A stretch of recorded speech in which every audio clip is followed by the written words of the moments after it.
안녕하세요. 바다처럼 넓은 말씀 시워즈의 박윤성 목사입니다. 오늘 묵상할 본문은 예레미야 50장 11절에서 20절까지의 말씀인데요. 제가 11절 한 구절을 봉독하고 함께 묵상해 보도록 하겠습니다.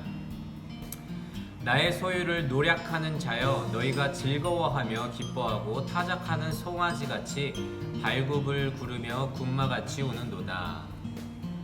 예레미야는 초반부터 여호와 하나님께 심판의 도구로 사용된 바벨론이 남유다를 멸망시킬 것이다. 그러니까 바벨론을 섬겨라 라는 것을 계속 강조해 왔습니다.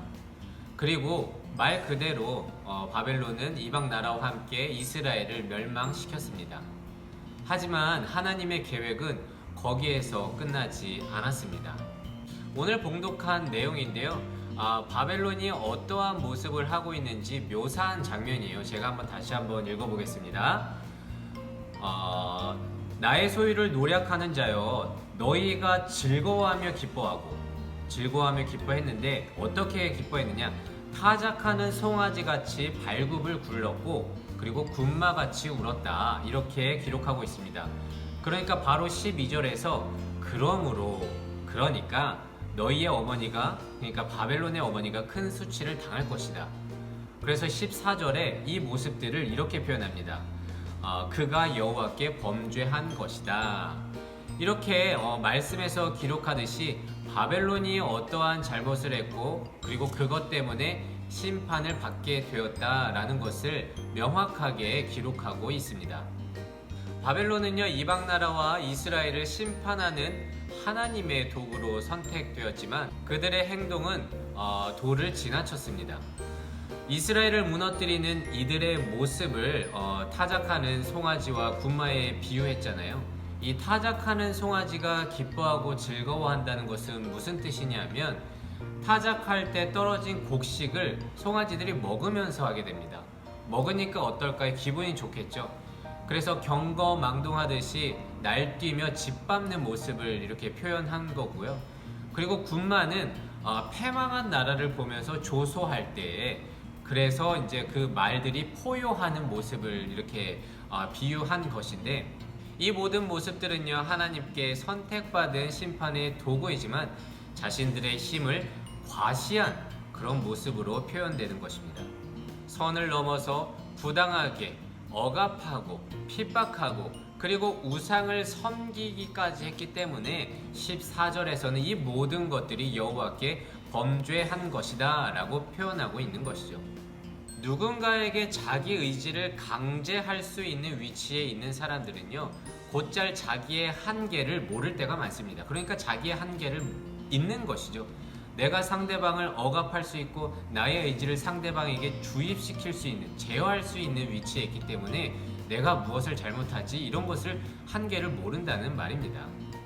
그런데요, 그렇게 한계를 모르는 자기 힘에 대한 과시는요, 스스로 몰락의 길을 가게 만듭니다. 여러분, 인간에게 칼을 쥐어주면요, 그 칼을 휘두르지 않는 게 더 어렵다고 하죠.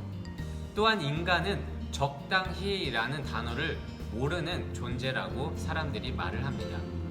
여러분, 고대 근동에서는요, 동해보복법이라는 게 있었어요. 물론 성경에도 기록되어 있는데 그 뜻은 무엇이냐면, 눈에는 눈, 이에는 이, 이렇게 똑같은 상처를 받으면 똑같이 상처를 동일한 범위에서 줘야 되는데, 사람들은 그렇지 못했던 것 같습니다. 눈에는 눈 플러스 더 많은 것을 해하려고 하는 존재이기 때문에 이 동해보복법이 있었다는 거죠. 결국에는 인간은 선을 넘는다는 거예요. 선을 넘는 존재는 인간밖에 없다는 거죠. 여러분, 사자는요, 배가 부르면 주위에 먹이가 와도 사냥을 하지 않는다고 합니다. 그렇지만 인간은 그 적당이라는 것을 모른다는 것이죠. 소위 잘 나간다고 하는 사람들 중에는요, 자기 스스로를 되돌아보는 사람들이 거의 없고요. 오늘 바벨론과 같이 자기 힘을 과시하면서 자기가 법이라고 착각하는 사람들이 많습니다. 그런데 그런 바벨론을 향해서 예레미야는 이렇게 말하는 것 같습니다. 세상의 통치자는 하나님이지 그 어떤 누군가, 바벨론이 됐던 누군가 됐던 그런 대상이 아니다. 혹시 그런 자가 있을지라도 그 모든 사람들은 해 아래 모두 죄인이다. 그러니까 제발 겸손해라. 교만하지 말라. 이 세상의 통치자는 오직 하나님뿐이다. 라고 말하는 듯 합니다. 여러분, 세상 일은 참 잘 모르겠습니다. 그때 그 당시에 그 누가 강대국, 제국인 바벨론이 멸망할 거라고 생각하겠습니까? 바벨론의 심판의 예언은요, 오직 하나님만이 영원하시고 불변하다는 것을 선언하는 것과 다름없습니다. 해 아래 어떤 누구도 온전하지 못하다는 것을 말해주는 것이고요. 하나님 아래 겸손하지 못한 자, 그러니까 교만한 자들은 이스라엘이건 바벨론이건 그 모두가 공의의 심판을 받을 것이라는 뜻입니다. 한계를 모르는 자기 힘에 대한 과신은 결국 하나님의 공의의 심판을 받게 되어 있습니다. 여러분, 이것을 꼭 기억해야 합니다. 우리는 일어섰다 하면 넘어지는 자입니다. 우리는요, 육신의 다리로 서 있지만 우리의 인생은 하나님께서 세워주고 있다는 것을 잊지 말아야 합니다. 그렇게 인생과 자기 신앙 가운데에서 한계가 있음을 꼭 인지하고 그 선을 지키는 것이 겸손이라는 것입니다. 또한 이 겸손의 태도는 불변하신 하나님을 우리 인생에서 인정한다는 또 다른 표현인 것입니다. 그래서 오늘은 이렇게 기도했으면 좋겠습니다. 하나님, 바벨론이 선을 넘어서 자신의 한계를 모른 채 교만하게 행동한 모습을 보면서 나의 한계를 알고 하나님을 넘어서지 않는 겸손한 자 되게 하여 주시옵소서. 그래서 하나님, 불변하신 하나님 외에는 모두가 해 아래 죄인임을 깨닫는 지혜 허락하여 주시옵소서. 그래서 오늘의 말씀을 묵상하면서 또한 한나를 승리하고 살아계신 하나님만을 바라보며 나아가는 우리 모두가 되시기를 진심으로 소망합니다. 기도하겠습니다. 이 세상의 모든 사람의 인생을 사랑하신 하나님, 감사합니다. 제국 바벨론이 이제 오히려 심판의 대상이 될 것을 바라보며 우리의 인생을 돌아봅니다. 이 세상엔 영원한 것이 없으며 우리 모두는 한계가 있는 자들입니다. 하나님이 허락한 인생 가운데 내게 주어진 힘을 겸손하게 제어할 수 있게 인도하여 주시옵소서. 하나님, 해 아래 모두가 죄인입니다.